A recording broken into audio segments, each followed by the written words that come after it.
You're listening to The Inner Strength Show. If you want to step into your greatness, you've come to the right place.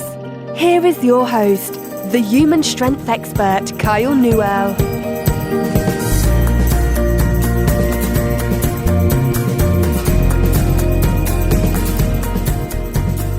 What's up, guys? Kyle Newell here again from Unlocking Your Inner Strength.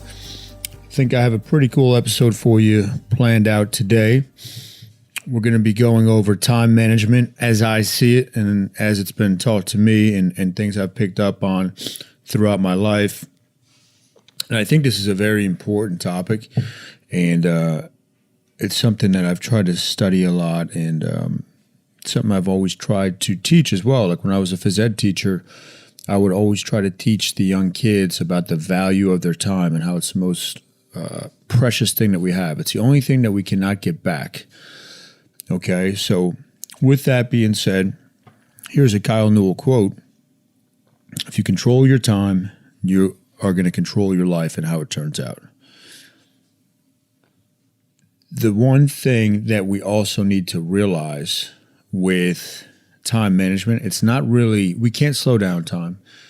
We can't stop it. We can't freeze it.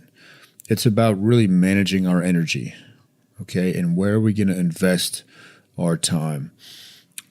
And before we dive into the bullet points of things you can do to really become a master of your time,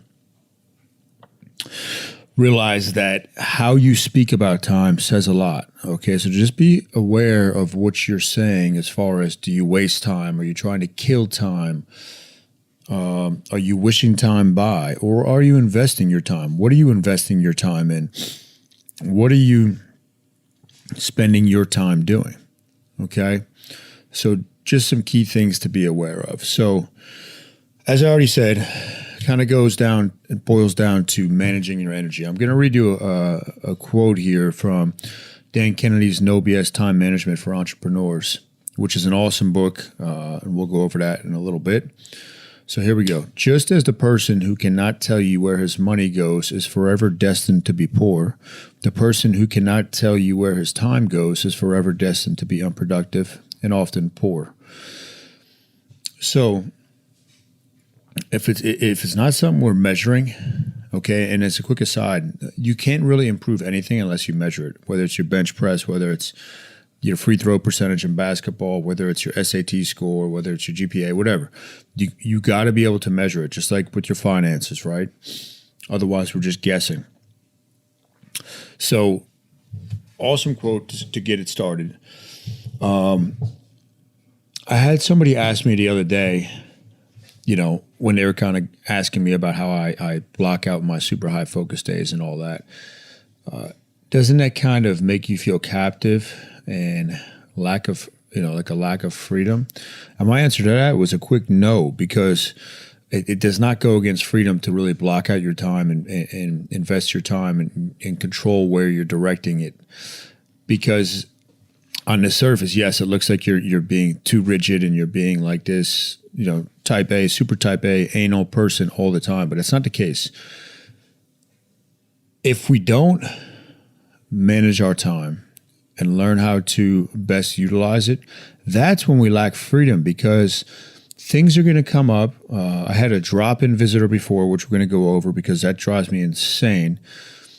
But things will come up, and if you don't have anything planned and you're not militant and disciplined with what you're using your time for, other people will come in and take it. And by the end of the day, it's going to be like you got nothing done. You kind of got a few things done, but nothing meaningful or productive or creative. And that makes you feel overwhelmed. The next day, you might repeat the process, and you keep getting pushed further and further into this hole. And that hole is lack of freedom. So it's the exact opposite. When people say, oh, I want to have freedom, blah, blah, blah. Because I try to live my life this way and I manage my time this way, I have a lot more freedom. It allows me to be free and to do stuff like this, to read, to record a podcast, to write, instead of sitting at some cubicle where somebody else is telling me what to do with my time all the time. But that's an aside for a different episode, I suppose. So here we go. Get into the bullet points of this. Most people get so little done, okay, because I believe that as humans, we are inherently lazy. And I believe the more successful a person, the more their tendency to be lazy is. That's why they have to become so extremely disciplined. They did it out of necessity. Okay. I want to read one more thing because I have a note here that resistance will strike. Whenever we are trying to do something that's moving us from a lower sphere of being to a higher sphere, resistance will come in and try to stop you. And it's the times on the super high focus productivity days and high creative days that we really need to be focused in and diligent with our time. Those days are usually geared at working on stuff that is going to move us to a higher level of being, a better life. So resistance, and we can do, I think, a couple of podcast episodes on resistance, but resistance will come in and strike only when you're going from a higher, lower sphere to a higher sphere. If you're trying to go down, and nothing wrong with working at Walmart, but let's say I wanted to stop and quit everything I'm doing and go be a clerk at Walmart. There's going to be zero resistance that gets in my way. I'm going to a lower sphere. Resistance, okay, and this is what you're up against. And besides the time vampires, which we'll get to, but the biggest monster out there that's going to really try to just blow up our day and blow up our plans is resistance. It's the biggest, baddest mofo, more so than the time vampire, that you're going to face. So this is from Stephen Pressfield's book, The War of Art, which will be in the PDF that comes along with this particular episode. The link to it, I mean. But Stephen Pressfield's War of Art, he says, this list is in no particular order of the activities that most commonly elicit resistance. Number 1, the pursuit of any calling in writing, painting, music, film, dance, or any creative art, however marginal or unconventional. Number 2, the launching of any entrepreneurial venture or enterprise for profit or otherwise. Number 3, any diet or health regimen. So think about that, right? Everybody's starting their diet tomorrow. Everybody starts their diet on the same day. It's always tomorrow because something always gets in the way. There's a holiday, there's a birthday, blah, blah, blah. Number 4, any program of spiritual advancement. Number 5, any activity whose aim is tighter abdominals. Number 6, any course or program designed to overcome an unwholesome habit or addiction. Number 7, education of every kind. Number 8, any act of political, moral, or ethical courage, including the decision to change for the better some unworthy pattern of thought or conduct in ourselves. So anytime we're trying to do any of those, resistance is going to come in. And if we're not ready to battle it by managing our time, the battle is going to be lost. So here are about 5 or 6, I'm sure I'll have some offshoots here, of things that I try to live by. Again, a lot of credit goes to Dan Kennedy. His No BS Time Management book is awesome. It's off the chains. And I actually have one of his audio courses that I listen to when I drive around about time management. This guy is militant, but so some of this is from him. Some of it's my own take on it. Some of it's just stuff I've learned, okay? Number 1, do not encourage the drop-in. As I said before, today, this is being recorded on a Tuesday.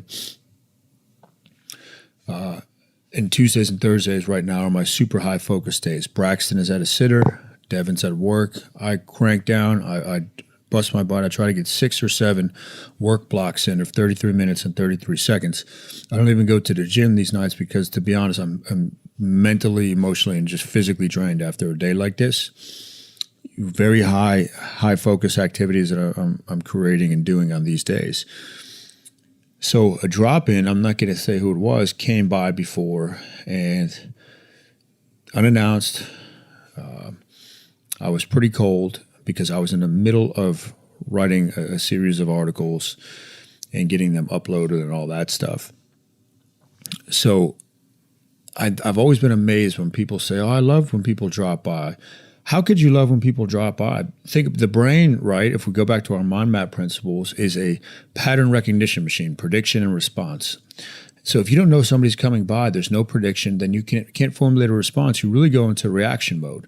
But I think most people encourage people to drop by or just drop in because this very thing we're talking about, your time management, isn't there. So most people, when they have meetings, and I didn't even put meetings on a list, but those are a big, big no-no. But when most people have meetings or sit down scheduled, they feel like they're being productive, especially salesmen. And they're just bloviating and wasting time for the most part. So don't encourage the drop-in, okay? And if you like the drop-in, that's a clear sign that you need to start practicing some of this stuff. Next one, working to the clock, okay? Nothing forces focus better than intense time pressure. So I'll say that again. Nothing forces focus like intense time pressure. You got to work to the clock. As I'm recording this, I got the little timer menu up in my screen here, 33 minutes, 33 seconds. This is going to take me about 20 minutes or so, this episode. The remaining 12 or 13 minutes I'll spend on sketching out and drawing what I want the new website to look like or changes to the website. I take a quick break and boom, I repeat it and do it again. So you have to work to the clock. Work will expand to fill the time that you give it. If you say you need 8 hours for a certain thing, it's going to take you 8 hours. But every time I've been up against it, and you've probably experienced this too, I can get a lot done in a little bit of time when I'm super focused and dialed in. And a lot of it has to do with your planning and preparation, but you have to start by working against the clock. Now, I use a timer. Like I said, I used to do 50 minutes on, 10 minutes off, 50 on, 30 off. Now I'm doing 33 minutes, 33 seconds. That's more of a Zen Buddhism approach to routine, work routine, and creativity, and just really getting stuff done. And I actually heard about that from Eugene Schwartz, who's one of the best copywriters of all time.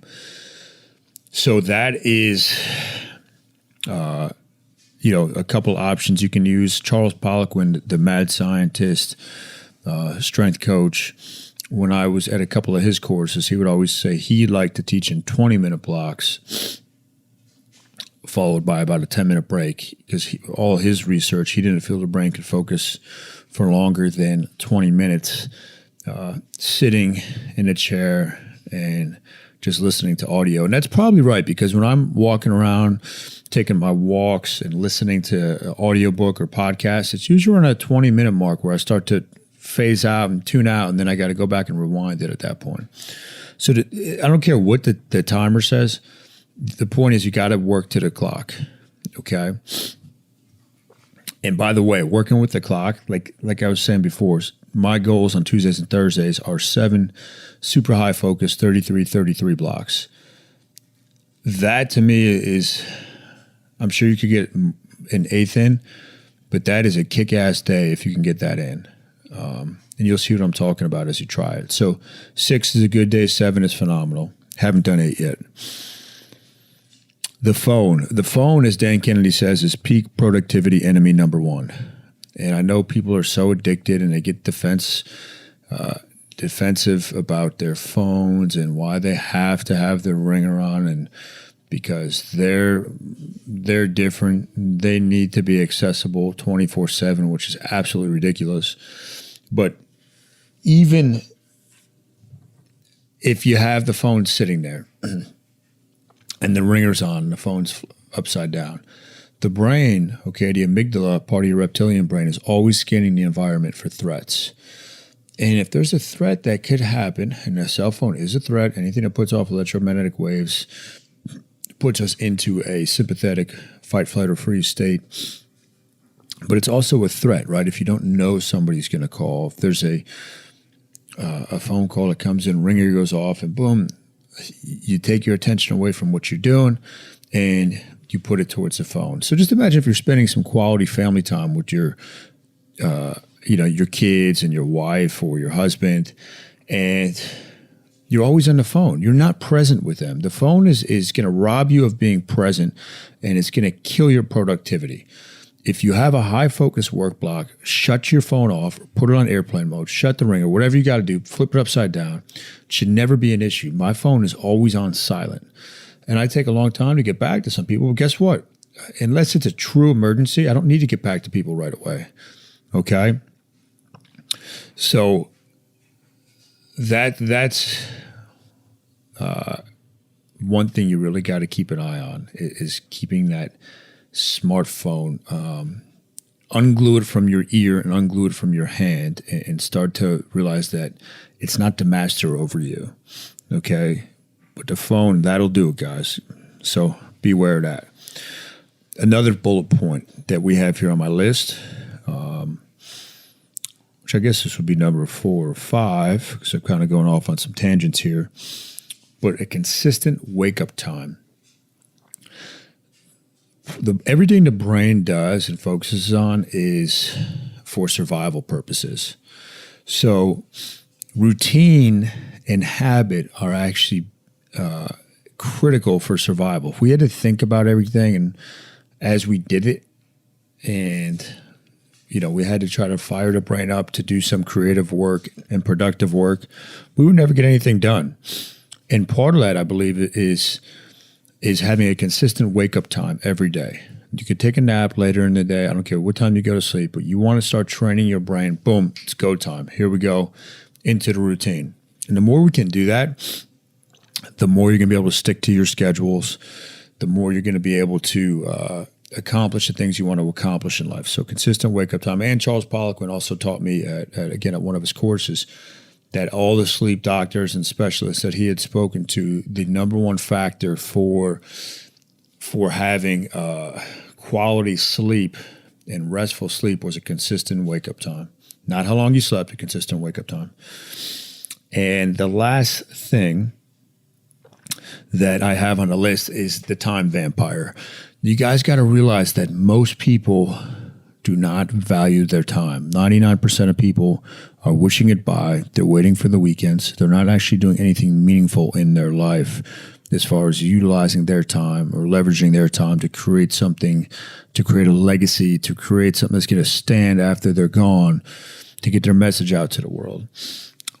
Time vampires, they'll do the drop-in. They want to always meet. They always want to talk about stuff that could be dealt with in 30 seconds. They want to stretch it into an hour.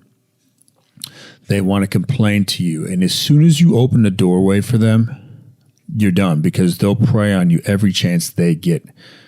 You got to slay the time vampire. Like, I'm reading the vampire novel right now by Ben Settle, and he's talking about how you got to, it's not about actual vampires, but you got to cut the head off the vampire, put a stake to its heart, stuff an onion in its mouth or a garlic clove, and bury the head.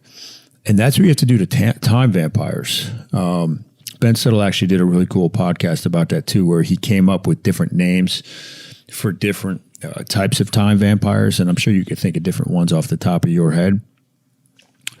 But yeah, time vampires, man, they will get you. And Dan Kennedy goes into that in his book, where he gives you some different ones as well. But the bottom line is, know who those people are that are just going to chew up your time and spit it back out. They're using you, okay? Don't let them waste your time just because they want to waste their own time. When I was still teaching, I found an empty office that was off of the main office, and I would literally spend all my breaks, everything in that office, reading, eating, everything I did there, because at first I didn't want to be around negativity, and second, I knew I could avoid the time vampires at that time. And at that time I was teaching, starting Newell Strength. I had to use every little bit of time I had to get done the things I wanted to get done. Okay? So I'll wrap it up with this, and then we'll go on to a little something cool I have for you. Leadership is not about outworking everybody else. It is not about outworking everybody else. And entrepreneurs are the worst at this. They think they have to do everything. They can't delegate anything. That's a bunch of BS. Eugene Schwartz, who I mentioned earlier, the guy where I got the 33-minute, 33-second work block from, was the most productive copywriter probably in the history of copywriting. High creativity work, a lot of research. And he would do 6 work blocks a day. So his whole work was done within under 4 hours a day. And the rest of the day was his to do with as he chose. So it does provide you more freedom when you can start getting your head around this stuff. There's a ton of other time stuff that maybe I'll hit on in another podcast, but I wanted to get you thinking about it and get you realizing that you are in control of your destiny. Okay? So to recap, time is the most valuable commodity that we have. Utilize it wisely, invest it wisely, pay attention to how you're talking about it, and study it and do everything you can to be mindful of it. So in closing, guys, if you're already on my email list, don't worry about this because you'll be getting an email with a PDF of these bullet points, which I'm going to start doing for every episode. But if you're not yet on the email list for Unlocking Your Inner Strength, go to unlockingyourinnerstrength.com/time. And right there, you can download the PDF of some quick bullet points with time management. Put that somewhere, put it in a binder, put it somewhere, hang it in your office where it's going to be a constant reminder of this type of stuff. All right, so again, that's unlockingyourinnerstrength.com/time. Thanks for listening. I'll be back next episode. Peace. You've been listening to The Inner Strength Show. If you enjoyed the show, remember to subscribe, rate, and review us in iTunes.